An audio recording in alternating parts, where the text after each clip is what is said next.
नमस्कार। मेरा नाम मेरा नाम प्रीति है। मैं मोराबादी मस्जिद रांची की रहने वाली हूँ। मेरे पिता का नाम लेट राजू राम वर्मा है। मेरा लाइव आने का एक मकसद है। आज मैं फ़र्स्ट टाइम लाइव आई हूँ ताकि मैं अपनी बात सबको पहुँचा सकूँ, सबको बता सकूँ कि मैं कितनी प्रॉब्लम में हूँ।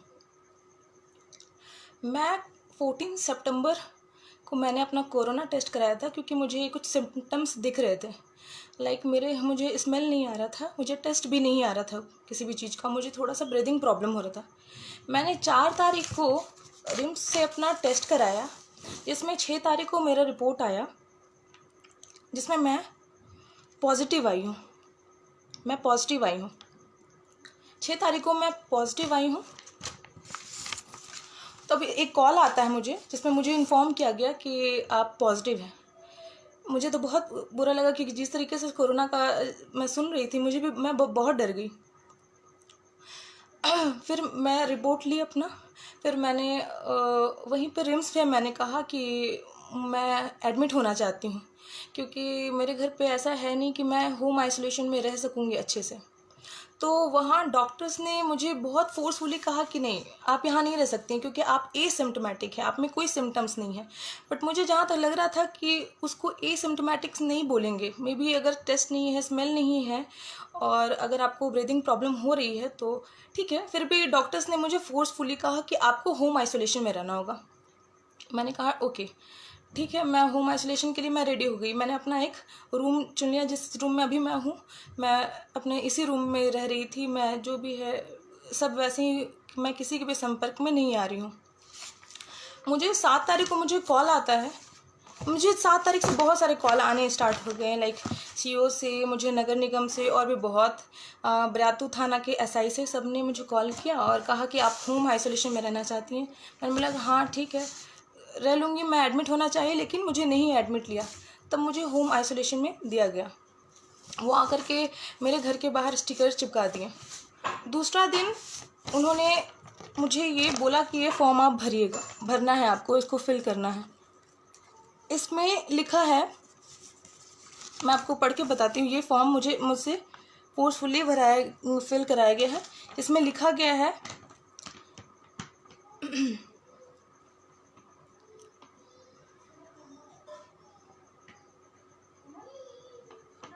इसमें ये लिखा गया है कि मैं प्राइवेट से अपना टेस्ट कराऊंगी, मुझे गवर्नमेंट की तरफ से नहीं। मैं क्योंकि अपने होम आइसोलेशन में मैंने अपने रिस्क पर निजी डॉक्टर के संपर्क में रहते हुए होम आइसोलेशन आ रही हूँ। बट ऐसा कुछ नहीं है, मुझे फोर्सफुली होम आइसोलेशन में बोला गया है। और जब मैंने रिम्स से पूछा था कि मेरा टेस्ट कैसे होगा, तो उन्होंने कहा था कि आपको सारी फैसिलिटी प्रोवाइड की जाएगी। यहाँ पे जब ये फॉर्म फिलअप कराया जाता है तो कहा जा रहा है कि आप प्राइवेट से हैं। ये फोर्सफुली यहाँ पे पहले से ही लिख दिया गया है कि मैं प्राइवेट से, मतलब मैं अपना निजी डॉक्टर के संपर्क में, लेकिन मैं किसी भी डॉक्टर के संपर्क में नहीं हूँ। तो ये चल रहा है हमारे यहाँ पे, ये है ठीक है। उसके बाद मैंने जब उनसे कहा कि ऐसा क्यों लिखा गया है, ऐसा तो है नहीं, क्योंकि मुझे रिम से बोला गया है कि आपको सारा कुछ मिलेगा फैसिलिटी। तो उन्होंने बोला कि ये बस फॉर्मेलिटी है, आप इसको फिल कर दीजिए।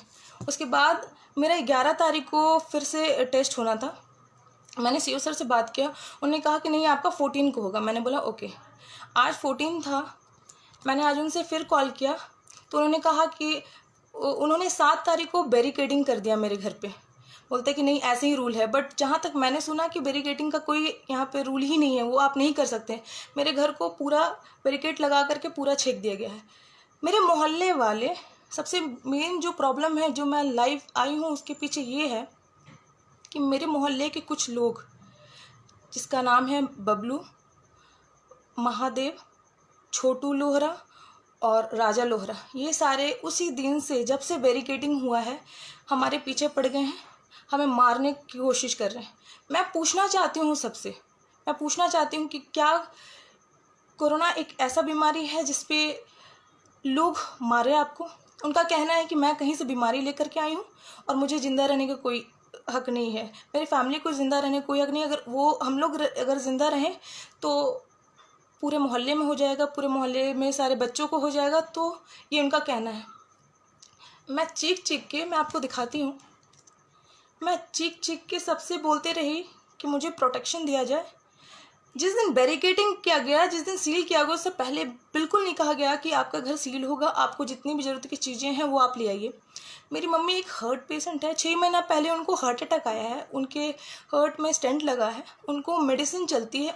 हमें किसी प्रकार की कोई खबर नहीं दी गई कि ऐसा कुछ होगा, और किसी प्रकार का कोई बात नहीं बताया गया। दूसरा बात, अगर कोई हमें देने कुछ आता है तो मोहल्ला वाले उसे डरा धमका रहे हैं, कोई सब्जी वाला को सब्जी देने नहीं दे रहे हैं, किसी चीज़ को भी, कोई भी चीज़ हमें घर में पहुंचा रहे हैं, अगर कोशिश कर रहे हैं तो उन्हें करने नहीं दे रहे। मैंने इसका शिकायत सबको किया। मैंने डीसी सर को, मैंने ट्विटर पे मैंने उनको मैसेज किया, आप देख सकते हैं, मैंने उनको मैसेज किया 2 दिन पहले, उनका कोई रिप्लाई नहीं आया। यहाँ पे लिखा है कि 24 घंटे के अंदर आपको रिप्लाई मिलेगी, लेकिन यहाँ पे कोई रिप्लाई नहीं आया।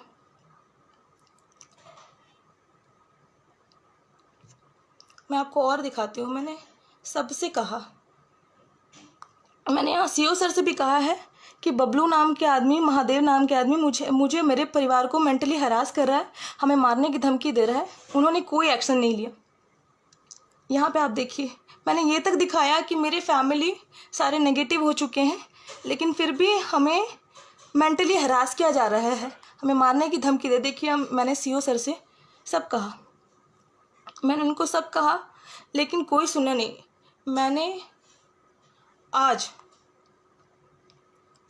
मैंने सब लोगों को कॉल किया है, लेकिन किसी ने मेरा कॉल नहीं लिया, किसी ने समझने की कोशिश नहीं की। मैं सिर्फ इतना कहना चाहती हूँ कि अगर कोरोना होना एक पाप है, अगर ये कोई जानबूझ के किया है, तो एक काम कीजिए, आप पॉइज़न रखिए, और अगर कोई कोरोना पेशेंट आता है तो आप उसको उसी टाइम दे दीजिए। अगर मुझे पता होता कि मेरे कोरोना होने से मेरी फैमिली इतना सफ़र करेगी, उस दिन से लोग धमकी दे रहे हैं हमें। मैं सबसे रिक्वेस्ट की, मैं डीसी सर से बोली, मैं सबको कही, लेकिन किसी ने कुछ नहीं सुना। कल रात में लोग आए हमारे मोहल्ले के, हमारे गेट पे पत्थर मारा, हम लोग बहुत डर गए थे। फिर सोचे चलो ठीक है, कुछ नहीं होगा, कल सुबह सब ठीक हो जाएगा। आज 14 था, जिस तरीके से मैं 4 को टेस्ट कराई थी, मेरा 14 को फिर टेस्ट होना था, ये मुझे सीओ सर ने कहा था। मैंने उनसे बात करा, उन्होंने कहा कि आप मोराबादी में कैंप लगा, आप चले जाइए। मैंने बोला कि सर घर पे आता है, आप ऐसा कुछ कीजिए कि घर पे आए। उन्होंने कहा कि नहीं, आपको जाना है तो वहीं पर आप टेस्ट कराएंगे।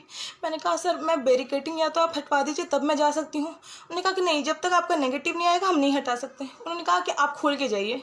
मैंने कहा कि सर अगर मैं खोल के गई तो लोग मुझे मार देंगे, मेरे परिवार को मार देंगे, आप समझिए। उन्होंने कहा कि तब आप प्राइवेट बुला लीजिए, अब हम नहीं जानते।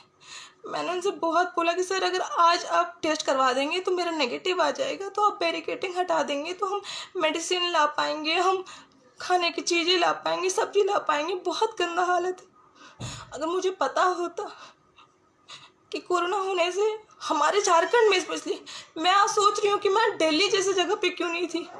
हमारे झारखंड जैसे जगह पे ऐसे सीएम, मैं सोच रही हूँ सारी व्यवस्था बहुत गंदी है, बहुत गंदी। सब लोग कोई भी सही तरीके से काम नहीं कर रहे हैं।